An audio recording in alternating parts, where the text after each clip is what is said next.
selama di atas so far? Pemeriksaannya soal apa? Pemeriksaan tadi soal laporan yang ada tentang perdukunan. Perdukunan. Cuma laporannya pakai nama orang lain. Taunya ya siapa yang melaporkan? Tadi sih namanya Agustiar bin Ismail, saya juga nggak kenal tuh yang mana. Jatuhnya penyebaran nama baik atau seperti apa? Bukan apa ya tadi? Penyebaran kebencian. Penyebaran kebencian katanya tuduhannya. Gitu. Ini Jadi terkait laporan yang ini, yang dari yang dukun tua itu, Bentuk siapa ya? ya itulah ada. Jadi Itulah pokoknya. Jadi siapa? RR, dukun tua yang inisial R yang keluar terus, tapi sayangnya dia nggak berani pakai nama pribadi untuk ngelaporin saya karena kalau dia pakai nama pribadi, ketika saya permasalahkan kan dia yang kena. Akhirnya dia pakai muridnya. Jadi parahnya dia adalah mengorbankan muridnya untuk ngelaporin saya. Gitu. Berapa pertanyaan? Apa? Berapa pertanyaan? Ada 43 Yang dipermasalahin apa sih, Sel? tentang postingan saya di Instagram. Soal yang mana tuh? Yang saya menjelaskan dukun itu tukang tipu dan tukang cabul, berkedok agama ataupun berkedok budaya yang biasanya menggunakan keajaiban untuk penipuan gitu. Itu kan definisi dukun yang saya maksud. Yang kalau saya nyebut dukun di channel saya yang saya maksud itu sebenarnya Yang menggunakan alat-alat ya. iya, yang menggunakan alat-alat ataupun trik-trik untuk mengelabui pasiennya. Tapi di atas sempat ada pemeriksaan atau gimana, Kak? Enggak ada sih, tadi interview aja. Interview. Jadi yang- Klarifikasi. Jadi yang bagian dia nggak terima itu pada saat kamu ngomong bahwa dukun itu punya trik segala macam seperti itu ya? Yang dia tidak terima, nggak tahu juga saya. Dia di mana ujaran kebencian terhadap dukun, padahal kan di situ nggak nyebut nama, tidak tertuju pada pekerjaan tertentu gitu. Karena ya itu definisi dukun yang saya maksud untuk channel saya sebenarnya. Bang, gimana Bang? Mungkin bisa dijelasin terkait pemanggilan Marcel hari ini Ya boleh. sebagai lawyer. Panggilnya saja. Saya, oke. Oke. Dari Hami. Kami dari HAMI yang saat ini menjadi kuasa hukum dari Bang Marcel. Jadi kami akan menyampaikan yang pertama poinnya adalah Bang Marcel dipanggil oleh kepolisian sebagai warga negara yang baik, maka Bang Marcel harus hadir. Ya kan? Hari ini kita memenuhi panggilannya. Di situ kita di BAP kurang lebih 4 jam ya, 4 jam dari jam 3 sampai jam 8. Namun demikian kita ada waktu jeda istirahat 1 jam. Jadi kita hitung adalah 4 jam. 43 pertanyaan. Yang inti dari permasalahan adalah pihak pelapor itu mempermasalahkan postingan konten dari Bang Marcel. Ya, jadi postingan apa itu? Berkaitan dengan dukun, ya kan? Dukun itu dukun cabul ataupun tukang tipu. Nah, di pemeriksaan kita sampaikan maksud dukun cabul dan tukang tipu itu adalah dukun-dukun yang menggunakan peralatan, ya, yang bisa dibuktikan secara ilmiah, kemudian menakut-nakuti korban ataupun pasien yang kemudian mendapatkan keuntungan untuk memperkaya diri. Itulah yang kita sampaikan. Jadi pada saat kita berbicara dengan maksudnya adalah dukun yang itu, bukan dukun beranak, bukan dukun apa, tapi dukun yang itu, ya itu masalah. Jadi Bang Marcel di sini mengedukasi jangan sampai ada lagi orang-orang yang tertipu praktek perdukunan dengan modus menggunakan perlengkapan peralatan yang bisa dibuktikan secara ilmiah. Betul Bang Marcel? Betul banget. Nah, Betul banget. itu tujuannya. Jadi memang gini, Bang, saya tambahin.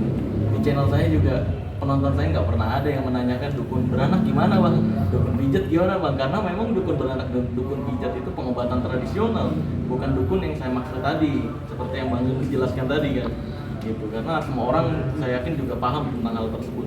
Cuma ini ada orang-orang yang seolah-olah menggeneralisir dukun yang saya maksud itu dukun pijat, dukun beranak, dukun gigi dan lain sebagainya. Ya, tinggal gimana kita aja. Tadi kita udah jelaskan juga ya Bang Yunus. Mengganggu pekerjaan kamu kan? Apa? Mengganggu pekerjaan. Sangat mengganggu sih, menjengkelkan juga sih, dan merugikan juga sebenarnya, rugi besar ya Bang ya. Iya. Dari waktu, dari banyak yang harus di cancel, terus juga banyak brand-brand yang membuat saya tuh kayak dianggapnya kontroversi, padahal edukasi kan. Gitu. Karena ya orang-orang yang kayak gini. Berapa banyak yang digaji? Berapa ya? Cukup banyak sih, ada 3 brand besar dan ada jadwal-jadwal kecil lain juga. Ada upaya pelaporan balik Kak?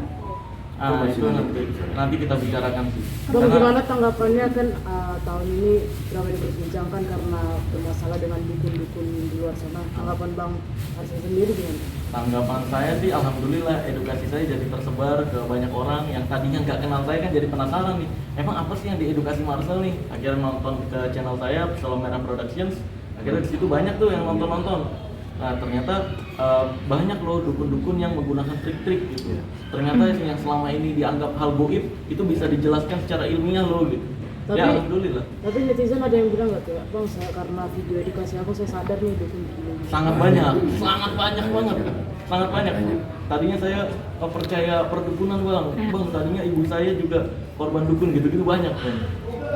Asal tadi bicara soal kerugiannya berapa sampai di cancel 3 bulan lainnya? Nominal sih kalau. Aduh kalau nominal kita nggak bicara. Sampai puluhan juta Marcel? Ya ada lah pokoknya lah, lumayan. Ada rasa kecewa nggak sih Kak? Maksudnya yang tadinya niat kamu mengedukasi tapi akhirnya kamu first time ya kamu berurusan dengan hukum ini atau gimana? Ada rasa kekecewaan nggak sih? Iya, sebelumnya sih sebenarnya ini bukan yang pertama saya di BAB, ini yang kedua. Dulu kan yang pertama tuh kasusnya Mas Udin kan, atas laporan pencemaran nama baik. Tapi itu udah dihenti lidik dan ini tinggal nunggu surat henti lidiknya aja, masih diproses. Iya SP3-nya. Oh, belum keluar ya suratnya? Belum keluar juga sampai saat ini. Itu nunggu berapa lama? Artinya dari kemarin BAP sampai sekarang belum keluar? Udah 4 bulanan mungkin ya. Iya maybe. Dari sampai sekarang saya masih tagih terus, masih diproses. Udah digelar nanti lidik, suratnya udah ada, belum ditandatangan cuma. Ya kita ikutin proses hukumnya aja sih kalau saya. Yang bikin lambat apa sih Sel? Artinya 4 bulan menunggu belum keluar surat putusan SP3-nya itu? Saya Kewenangan penyidik itu. Iya itu kewenangan penyidik. Jadi Saya juga. Mbak, kalau urusan itu kewenangan penyidik. Jadi kita tidak bisa intervensi. Iya betul. Yang bukan itu. Ada banyak mungkin yang mau menjatuhkan Marcel berlanjut, tapi yang melapor ini tuh siapa, terus laporannya kapan Sel? Laporan yang barusan. Agus Diar nggak tahu saya itu siapa. Katanya sih muridnya dari yang berinisial R itu. Inisial R tuh siapa? 22 ada. 22. Iya. Yang pernah pembuktian sama saya adu debat tapi kalah. Akhirnya keluar. Jadi si Agus ini Pak Marcel nggak kenal. Nggak kenal, kalau Agus BAP ini sudah nggak sampaikan Agus dari mana dia nggak kenal. Iya. Dukung kagak atau siapa itu? Iya, loh? itu saya Maka nggak Agus tahu. itu tunjukkan mukanya, datang ke sini, tunjukkan muka kamu. Pembuktian lah kalau Pelapornya emang itu. dukun. Kalau sama saya ini simple sebenarnya. Ayolah dukun-dukun siapapun nih di Indonesia ya. Nih dengerin kata-kata saya. Dukun-dukun siapapun di Indonesia, kalau berani, kalau emang laki nih, kalau emang gentle, pembuktian ilmunya sama saya. Kalau ada satu aja ilmu yang dia praktekkan saya nggak bisa bongkar rahasianya. Nah, saya menyatakan kalah. Saya akan berhenti dan tutup channel saya loh. Tapi dari dulu ngeles katanya bisa nangkep jin ke dalam botol. Saya tantangin nih. Ya udah, tangkep deh jin ke dalam botol. Kalau bisa dioplos saya mau mabuk jin. Saya gituin. Malah ngomel. Buktiin dong kalau emang bisa gitu loh. Dengan R sendiri tapi kenal sih yang kamu bilang dukun tua itu. Apa? Dengan R sendiri. Pernah pembuktian di channel saya. Dan dia kalah debat. Saya gituin. Nah gimana tuh Kak hubungannya sama R itu? Apa? Sampai sekarang maksudnya? Saya udah nggak peduli. Udah nggak peduli. Karena kan prinsip saya adalah jangan menginjak musuh yang sudah terjatuh. Bagi saya sudah terjatuh. Jadi kalau dia udah berdiri lagi, baru setara, baru berhadapan sama saya lagi. Sekarang komentar aja dinonaktifin. Jadi prinsipnya Pak Marcel sudah tantang ini, buktikan Iya. malam ini dong, ya kan? Bukti siapa ya Pak Marcel ya? Sangat siap. Saya mungkin lanjutan dari penyidik sendiri. Setelah ini mungkin Setelah apa? akan ada pemberitaan dari penyidik atau? Oke, agendanya untuk penyidikan besok tadi dari atas mereka sampaikan kepada kita akan ada pemeriksaan tambahan bagi pelapor, ya kan? Jadi kalau kami prinsipnya adalah kita mengikutin aja. Ketika ada panggilan kami datang, kami kooperatif, itu aja. Selanjutnya kita nikmatin prosesnya. Berarti akan ada pertemuan antara Marcel dengan si pelapor ini sendiri ya Bang? Untuk saat ini tidak ada. Tapi mau nggak Kak Marcel kalau mau di Mediasi mungkin, difasilitasi fasilitasi. oleh pihak kepolisian seperti yang di Polda Jatim? Pembuktian kalau saya. Jangan ngomong doang. Karena kalau ngomong doang, aduh, itu sama ngetek aja lah. Pertama saya pembuktian gitu. Tapi atas kasus ini ancaman hukumannya berapa tahun Bang kalau boleh tahu? Kena undang-undang apa? Undang-undang ITE pasal 28 ayat 2, ya kan, junto pasal 45 ayat 2, ya kan. Nah, tepuk tidak. Ya kan? Ancaman Ancaman hukumannya di atas 4 tahun. tadi dibilang mengarah ke sana. Ya, memang itu ujaran kebencian ini yang mereka upayakan kepada kita, ya kan? Iya. Nah, tapi kan tugas kita adalah mengcounter bahwasanya itu tidak sesuai, bukan seperti itu maksud dari kita, ya kan? Bukan itu maksud dari saudara Marcel. Nah, itulah yang sedang diuji di kepolisian. Apakah kata-katanya Marcel itu di Instagram itu memenuhi unsur tindak pidana atau tidak? Itulah yang akan kita coba. Oke, sip.